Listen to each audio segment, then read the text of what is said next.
C'est une des grandes difficultés de ce dossier, c'est qu'on doit se motiver de façon extrêmement importante pour avoir peur d'un truc qui n'est jamais arrivé et tout faire pour qu'il n'arrive pas. Puisque, comme vous le savez, les ressources naturelles sont toutes gratuites par convention dans notre système économique, donc le système climatique est gratuit par convention dans notre système économique, vous n'avez pas une seule valeur d'action qui intègre l'existence du climat, d'accord, il n'existe pas.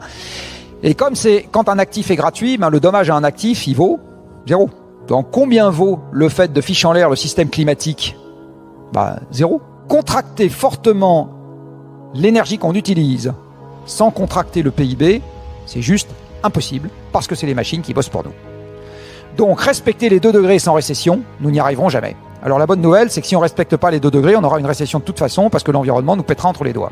Pour les années qu'il reste à vivre à l'humanité, on va se retrouver de façon croissante à devoir gérer un dilemme qui est que ou bien on laisse dériver de façon importante avec un effet retard des perturbations environnementales qui causeront des effets délétères, ou bien on se serre la ceinture pour éviter ce qu'on peut éviter dans ces perturbations, au risque à ce moment de faire imploser les structures sociales parce que la contrainte sera trop forte. Il y a plusieurs stades dans l'effondrement. Il y a tout d'abord un effondrement financier, puis un effondrement commercial, puis politique. Derrière, on a un effondrement social et un effondrement culturel. Il y a quand même un ordre logique dans ces différents stades, donc comme je l'ai dit, financier, commercial, politique, social et culturel. Mais par contre, lorsqu'il y a un effondrement, ces effondrements, c'est pas séquentiel. C'est vraiment, on a tout qui s'effondre un peu de manière parallèle, les choses commencent à descendre en même temps. Il y a évidemment des rétroactions entre ces différents phénomènes. Ces effondrements, c'est pas quelque chose de binaire, c'est-à-dire qu'on est dans un stade et pop, tout s'effondre et puis voilà.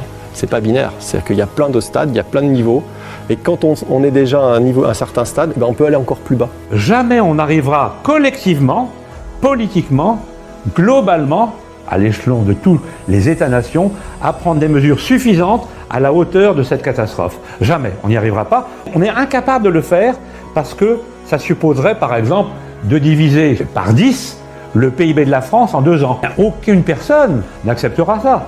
Et donc, ça nous tombera sur le nez, alors que les éléments objectifs de cette catastrophe sont déjà là, présents sous nos yeux. Et si c'est au cœur d'un programme de civilisation, il y a nécessairement des contreparties, assez désagréables pour nous qui sortons de 2 siècles de croissance ininterrompue, qui s'appellent la contraction du pouvoir d'achat et tout un tas d'autres trucs qui aujourd'hui sont considérés comme absolument inconcevables. Alors sauf que j'ai une très bonne nouvelle pour vous, c'est Le Chatelier qui a dit que les systèmes n'aimaient pas se trouver hors d'équilibre. Aujourd'hui, nous avons mis le système hors d'équilibre, donc il se régulera de toute façon.